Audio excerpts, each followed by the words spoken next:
आप लोग लगातार श्रवण कर रहे हैं वीतराग श्रवण भगवान महावीर की अमृतमय वाणी श्री सूत्र कृतांग सूत्र के सूत्रों के माध्यम से। कुछ सूत्रों के बारे में आप सुन चुके हैं और कुछ के बारे में आपको सुनना है। आगे अन्य सूत्र में कहा है तितिक्षम परमम नच्चा। तितिक्षम परमम नच्चा का मतलब है तितिक्षा को परम धर्म समझकर आचरण करो। तितिक्षा को परम धर्म मानकर आचरण करो। तितिक्षा कहते हैं सहनशीलता, बर्दाश्त करने का मादा, पेशेंस रखना, हिम्मत रखना, धैर्य रखना, सहनशील बन जाना, ये जो है तितिक्षा का अर्थ है। साधु साध्वी को तो तितिक्षा का अभ्यास प्रयास करना ही चाहिए, लेकिन क्या गृहस्थी बर्दाश्त ना करे? वो भी करे। ये एक अमृत फल की तरह है जो सबके मतलब का है। क्या आप गृहस्थी हैं, आपके सामने चुनौतियां नहीं आती? क्या आपके रिश्तेदार, आपके सामाजिक लोग, दूर पास के व्यापारी, क्या आपकी आलोचना, निंदा, बुराई या आपको कष्ट पीड़ा पहुंचाने का काम नहीं करते? करते हैं। लेकिन आप में सहनशीलता है तो आपका विशेष बिगड़ने वाला कुछ नहीं है। सहनशील व्यक्ति का कुछ नुकसान नहीं होता, बल्कि कई जगह पर कई प्रसंगों में फायदे में रहता है, नुकसान में नहीं जाता। तो जीवन के अंदर तितिक्षा, सहनशीलता जीवन में जितनी बढ़ जाए उतनी अच्छी है। लेकिन हम और आप वर्तमान काल में ठीक इसके अपोजिट देख रहे हैं। लोगों में सहनशीलता नहीं है, मिनट में आग बबूला हो जाते हैं। सड़कों पर रोड रेज के प्रसंगों में आग बबूला के मरने मारने को तैयार रहते हैं। फैक्ट्रियों का हाल, ऑफिसों का हाल, घरों का हाल, अड़ोस पड़ोस का हाल, लोकसभा, विधानसभा, राज्यसभाओं के हाल सब ऐसे हैं कि मिनट में आग बबूला होना, मरने मारने को तैयार होना और टिट फॉर टैट जैसी वाली नीति को अपनाना, ये सब कुछ देखने को मिल रहा है। लेकिन फिर कहूंगा कि सहनशीलता, तितिक्षा भाव अंततः हमारे लिए, आसपास के वातावरण के लिए उपकारी है, अच्छा है, मधुर है, उपयोगी है और हमारे को ऐसा सोचना चाहिए। आप सभी लोगों ने सर्वधर्म सम्मेलन, विश्व धर्म सम्मेलन के प्रेरक मुनि सुशील कुमार जी महाराज का नाम खूब पढ़ा और सुना है। वो एक ऐसे पहले जैन साधु थे जिन्होंने जैन धर्म की आवाज को विदेशों में पहुंचाने का काम किया। मैं वो घटना कह रहा हूं कि जब वो विदेश नहीं गए थे, भारत में थे और दिल्ली के भिन्न भिन्न क्षेत्रों में उनका विचरण चला करता था। बड़ा नाम था, बड़े प्रवचनकार थे। तो एक बार वो प्रवचन दे रहे थे तो कुछ वक्ताओं की कुछ ऐसी स्थिति रहती है कि बोलते तो कि हाथ घूमते हैं, चलते हैं।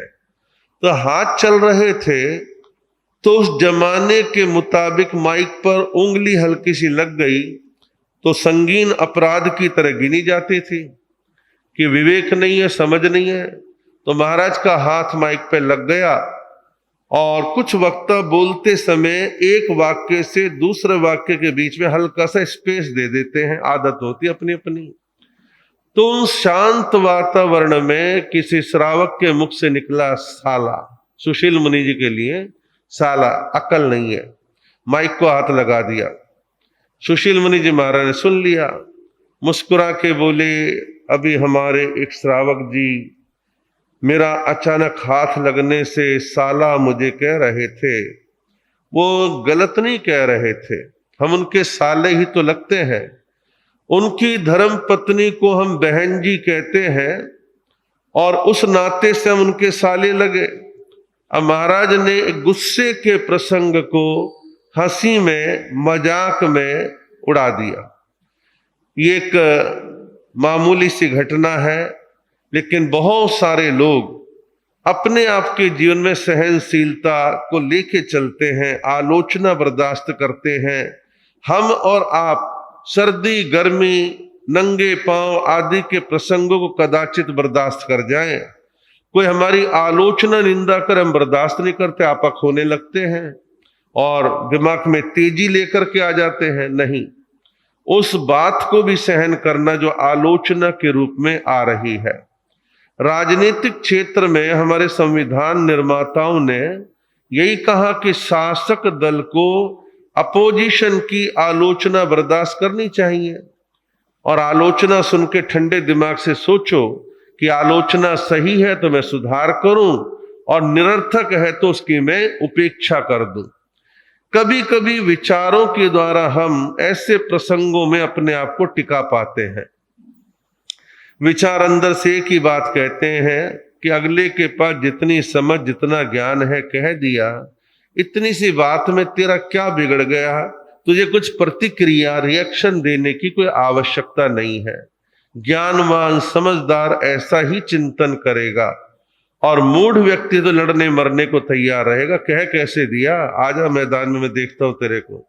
तो ये चीजें लोगों की जो बहुत देखने में आ रही कि लोगों को चीजें बर्दाश्त नहीं होती हैं।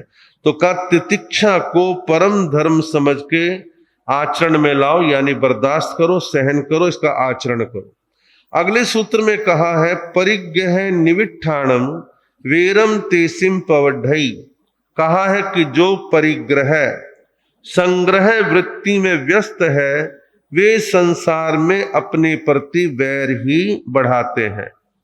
परिग्रह के बारे में कह रहे हैं कि जो परिग्रह इकट्ठा इकट्ठा इकट्ठा और आ जाए और आ जाए और आ जाए इसमें लगे हैं, ऐसे लोग अपने प्रति वैर विरोध का बढ़ावा कर रहे हैं, अपने आप के प्रति वैर विरोध बढ़ा रहे हैं। आपको जी वैर विरोध की क्या बात है?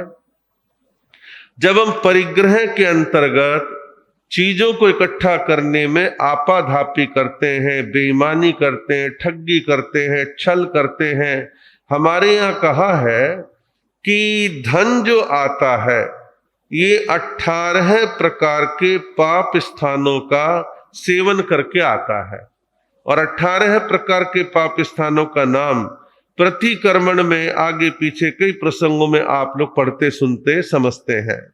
तो उनका कहीं ना कहीं कम ज्यादा सेवन कर तब ये धन आता है। अब हम तो धन इकट्ठा कर रहे हैं, हमारी पुण्यवानी कह लो, कुछ भी कह लो, लेकिन कई बार सामने वाले हमारे प्रति विरोधी बन जाते हैं कि देखो कितना धन इनके पास है, मैं इनके बच्चे का अपहरण कर लूं तो शायद मुझे कुछ लाख कुछ करोड़ मिल जाए। लोग करते भी हैं, जिनके धंधे ऐसे बन गए हैं, लूट खसोट कई तरह की ठगी करने का काम उनके साथ भी चलता है। वैसे तो हमारे यहाँ पे जो वाक्य है वो है अहिंसा परमो धर्म है, किंतु तेरा पंथ के आचार्य महाश्रमण जी ने, महाप्रज्ञ जी ने इसमें एक संशोधन कुछ साल पहले किया था। बोले भाई लोग कहते हैं अहिंसा परमो धर्म है, लेकिन मैं संशोधन करके कहता हूं अपरिग्रह परमो धर्म है, अपरिग्रह परम धर्म है। जब अपरिग्रह की वृत्ति हमारे में आती है तो हम कई प्रकार के अन्याय, अनीति, अत्याचार आदि से बच जाते हैं, समाज में अराजकता कम से कम हो पाती है।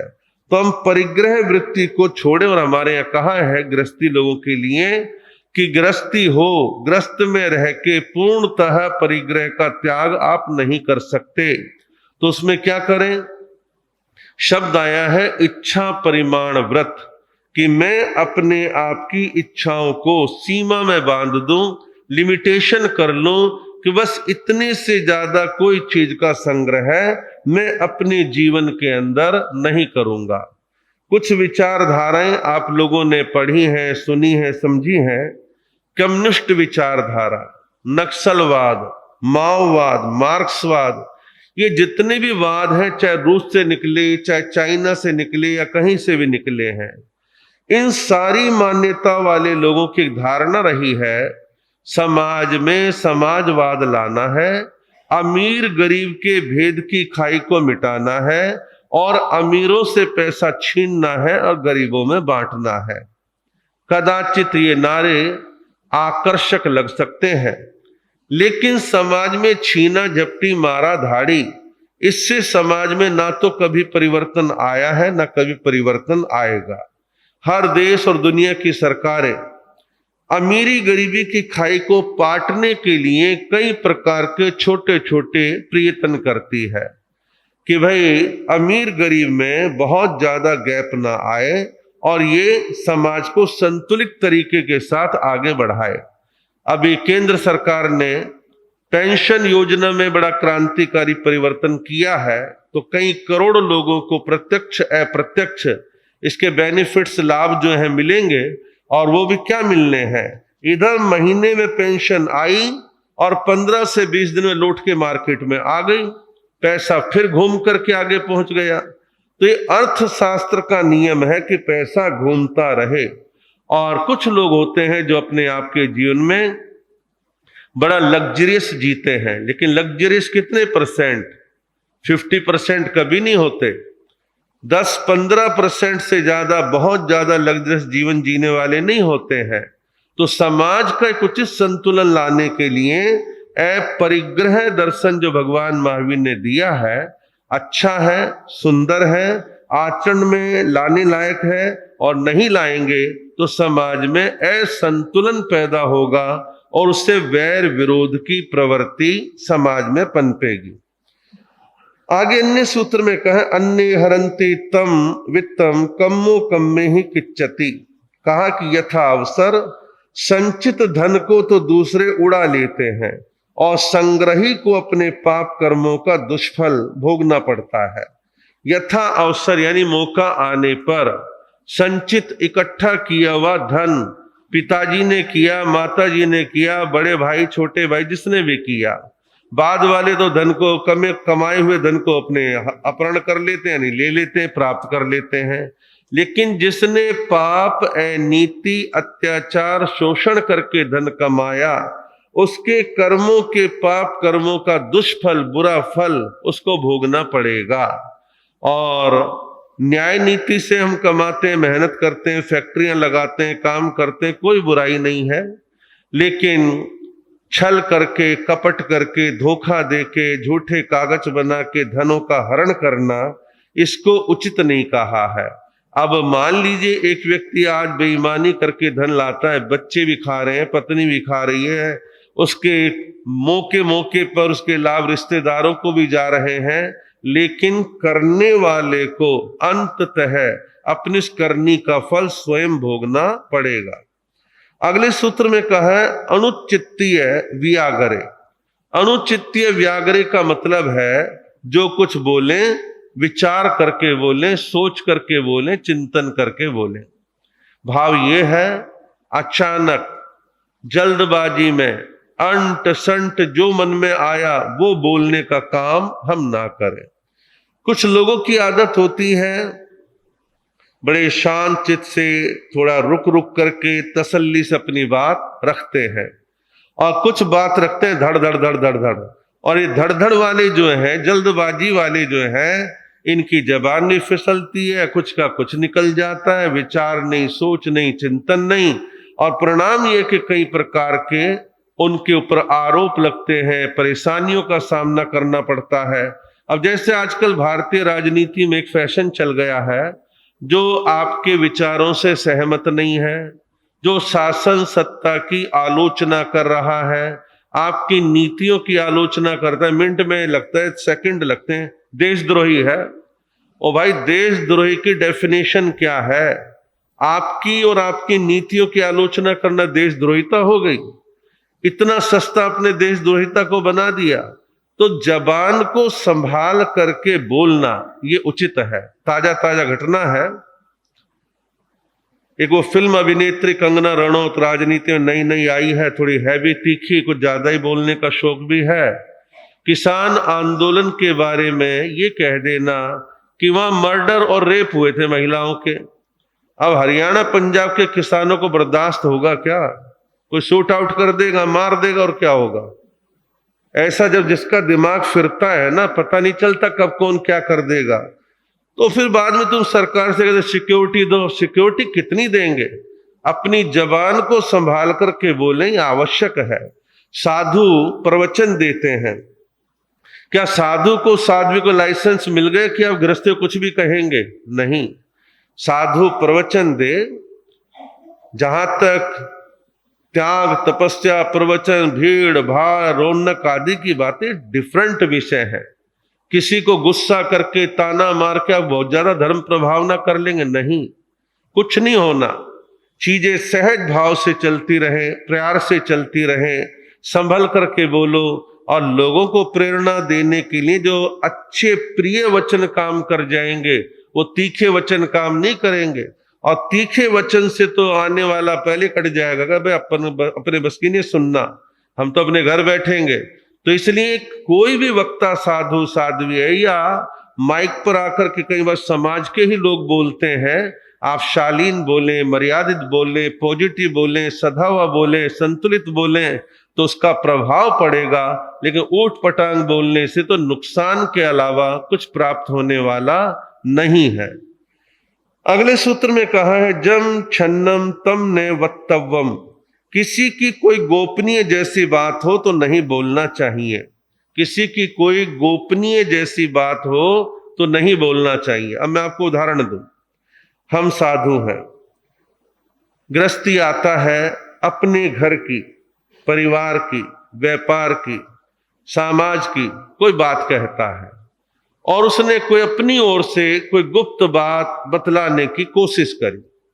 क्या साधु उसको प्रवचन में या आगे पीछे एग्जाम्पल दे करके और नाम ले करके या बिना नाम के इस बात को उड़ाता रहे तो क्या साधु को शोभा देगा? नहीं। उसने आप पर भरोसा किया कि आप साधु हैं, आप गंभीर हैं, और आप इस बात को अपना चिंतन करके अपने हिसाब से आगे देखना। लेकिन साधु उसको अपने पचाए नहीं और प्रचार करने लग जाए तो साधु की बात पर कौन भरोसा करेगा? नहीं करेगा। तो साधु को, प्रवचनकार को और सबको इस बात का ध्यान रखना कि किसी ने गुप्त जैसी, गोपनीय जैसी कोई बात बतलाई कि महाराज मेरी पत्नी का स्वभाव ऐसा है, या पत्नी कह रही है महाराज मेरे पति का ऐसा है, बहू का ऐसा है, भाई साहब का ऐसा, उसका ऐसा है, तो क्या हम इसको जगह जगह परोसते रहे? नहीं। इससे दो परिवारों में या दो संबंधों में टकराहट बढ़ेगी। हमें ऐसा काम नहीं करना। हम बुझाने का काम करें, सुलगाने का काम हमारे को बिल्कुल नहीं करना। तो प्रवचनकार भी इसका ध्यान रखे। और जो ग्रस्त में है, गृहस्थी श्रावक श्राविका की वृत्ति में है, उनका भी फर्ज है कि किसी ने कोई गंभीर बात, गोपनीय बात बतलाई है तो अंदर हजम कर जाए, जगह जगह उसका ढोल ना पीटे, सामने वाले की बदनामी ना करे, मजाक ना बनाए, उपहास ना उड़ाए। संभव है तो आप उसे ही समाधान दो, ऐसे नहीं ऐसे कर लो, बात संभल जाएगी, ये करना चाहिए। आगे अन्य सूत्र में कहा है, तुमम तुमंती ए मणुन्नम संवसो तमने वत्तये। तू जैसे अभद्र शब्द कभी नहीं बोलने चाहिए। कई बार साधु भी और बहुत से गृहस्थी भी सामने गृहस्थी वालों को तू करके बोलते हैं। ये तू करने की भाषा को असभ्य भाषा बोलते हैं। आप कैसे हैं श्रावक जी, श्राविका जी, फला जी, अच्छे शब्दों के द्वारा संबोधित करना है। तू की भाषा को आगमकार ने मना किया है कि साधु जो है ग्रस्त से शालीनता से बात करे, आप कह के बोले, या श्रावक जी, फला जी, इस तरह के अच्छे शब्दों का प्रयोग करे। आचार्य आनंद ऋषि जी महाराज के लिए एक बड़ी प्रसिद्ध बात आती है कि वो 90 साल की उम्र में भी 5 साल का बच्चा है तो कहे आपका क्या नाम है, आप कौन सी क्लास में पढ़ते हो, आपके पापा का नाम क्या है। वो बच्चे को आप कह के बोलते थे। तो एक प्रेरणा है कि हम लोगों को इस घमंड में नहीं रहना चाहिए कि हम किसको कुछ भी बोल देंगे। नहीं, शालीनता होनी चाहिए। और वो जमाने गए कि श्रावक श्राविका समाज को आपने कुछ भी कह दिया, सब जी महाराज तहत महाराज करके शांत बैठ जाएंगे। कोई मुंहफट रिएक्शन भी दे देता है। तो कोई आपको रिएक्शन दे, आपको इंसल्ट महसूस हो, सच्चा है कि आपको आराम से, प्यार से, स्नेह से बोलना चाहिए। बहुत सारे लोग आपस में सर कह के बोलते हैं, साधु संतों आप गृहस्थी भगवान कह के बोल देते हैं, सम्मानजनक बोलते हैं, महाराज श्री ऐसा वैसा ऐसे बोलते हैं। तो अच्छे शब्द बोलने हैं, प्रिय शब्द बोलने हैं, और कड़वे शब्दों का प्रयोग नहीं करना चाहिए। नाति वेलम हसे मुनि, मुनि को मर्यादा से अधिक नहीं हंसना चाहिए। मुनि साधु साध्वी, इन्हें मर्यादा से अधिक नहीं हंसना चाहिए। देखिए, हल्का सा मुस्कुरा जाना, हल्के से हंसी आ जाना, वो तो समझ में आता है। नीचे साधु हंसे, ऊपर तक आवाज जाए, ऊपर हंसे नीचे तक आवाज आए, हड़ हड़ करके हंसना, ये शालीन और शोभनीय नहीं है। सुनने वाला सोचेगा सभ्यता नहीं है क्या, ये हमारी मजाक बना रहे हैं क्या। इस तरह से नहीं। हंसी के प्रसंग आते हैं, शब्दों के द्वारा भी, चित्र के द्वारा भी आ जाते हैं, लेकिन आप शालीनता से हंसें। आपके कमरे में हल्की सी आवाज हो, लेकिन पूरे भवन में ठाका मार के ताली बजा के हंसना साधु के लिए तो विशेष तौर पर निषेध है। गृहस्थ भी अपनी मर्यादा के अनुसार अपना कार्य कर सकता है। आगे के सूत्रों की आगे चर्चा करने का भाव रहेगा और कुछ सूचनाएं हैं।